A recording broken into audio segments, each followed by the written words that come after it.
Assalamualaikum warahmatullahi wabarakatuh. Bismillahirrahmanirrahim. Alhamdulillahilladzi amarona bisilatil arham wa nahana ani tafarruqi wal udwan.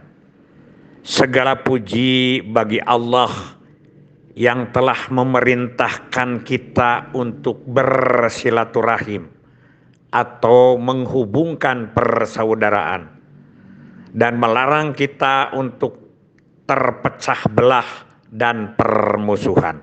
Amma ba'du. Bapak Ibu dan kawan-kawan sekalian, setelah kita mengkaji tentang masalah dan solusi yang ada 17 poin. Mari sekarang kita aplikasikan teori-teori itu atau kaidah-kaidah itu dalam kegiatan-kegiatan program kita, yaitu program Bangga Kencana. Terutama pertanyaan yang mendorong Aki mengkaji itu adalah bagaimana dengan kaitan poktan.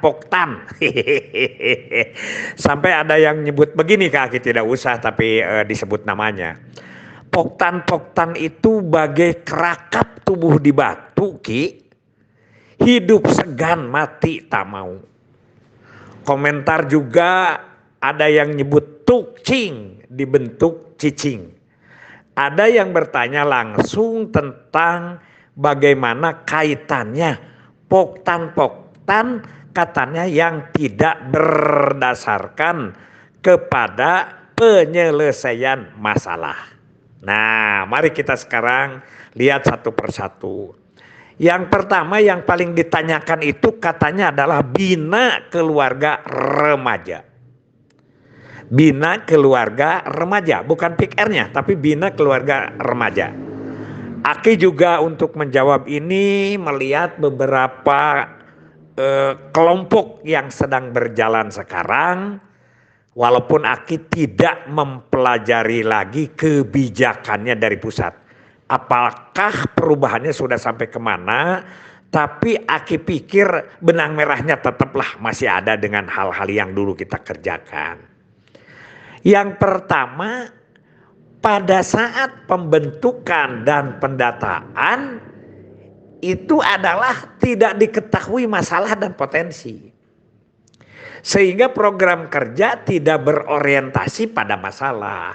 Jadi Aki juga dulu sebut bahwa di UNFVEP 012 tahun 1996 itu kita itu harus menentukan dulu masalahnya. Jadi kalau tidak ada masalahnya, buat apa kita membentuk kelompok? Capek-capek bikin riweuh. Jadi dicari kalau memang di situ ada masalahnya, kemudian ada potensinya. Kan disebutnya juga sharing di situ kan. Kalau di GPKPS mah adalah lelang kepedulian lah begitu. Nah, ini juga begitu. Jadi sekarang kita itu di data itu kan ditentukan. Kalau menentukan kita akan BKR dulu ya. Dulu itu adalah 20 sampai 30 orang. Satu kelompok itu, nggak boleh lebih. Jadi di data semua orang-orang yang punya anak remaja atau keluarga-keluarga yang punya anak remaja. Di situ aja 30 aja misalnya. Sudah. Kalau di situ tidak ada yang tidak punya remaja, tidak diajak dulu. Kalau sekarang kan diajak ya. Tidak apa-apa, bisa jadi narasumber nantinya begitu ya. Kalau dulu itu kita fokus. Nah dari yang 30 ini satu persatu apa permasalahannya. Sehingga waktu itu di UNFPA itu kan ada Karawang, ada Sumedang dan ada Cirebon. Aki kebagian di Karawang, ada yang sampai tidak anak perempuannya itu.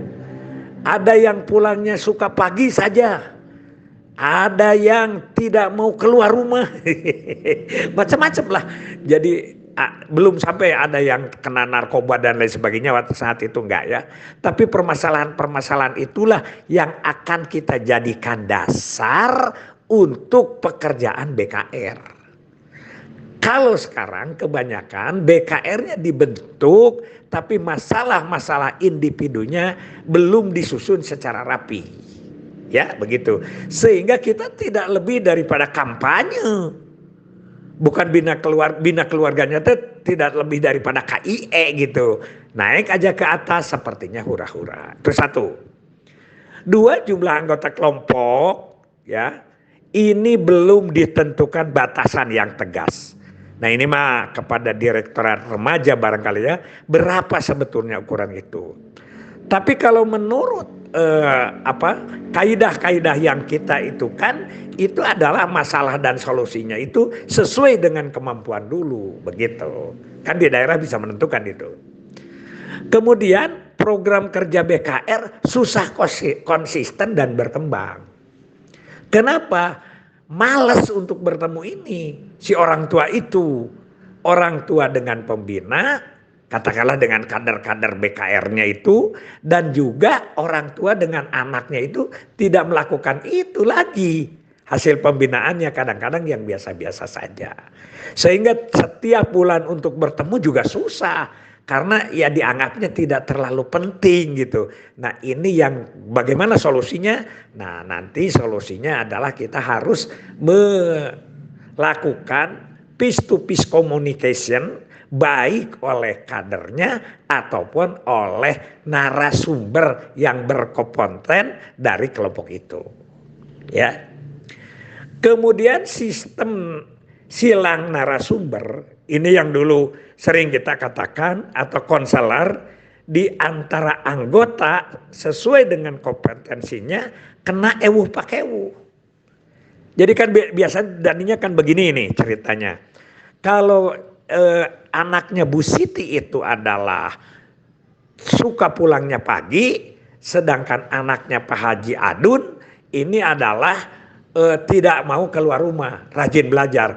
Nah keluarga Pak Adun inilah yang akan menjadi narasumber kepada keluarganya Bu Siti. Gitu kan, gitu dulu kan begitu. Jadi mana yang bisa mengatasi masalah sesuatu itu akan menjadi narasumber sebagai silang, subsidi silang. Seperti itulah ya. Nah, ada lagi yang berikutnya, koordinasi dengan sektor lain yang sama-sama menangani remaja ini belum S3. S3 itu kan doktor. Maksud di sini adalah S3 itu serasi, selaras dan seimbang. Sekarang itu kan semua orang membina remaja. Departemen membina remaja.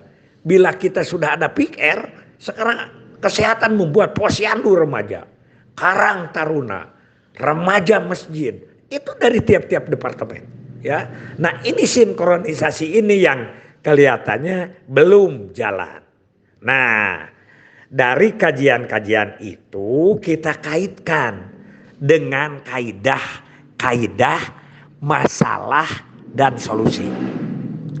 Pertama, tentu saja di BKR ini adalah masalah. Membentuk BKR ini masalah. Terjadi kelompok BKR ini masalah.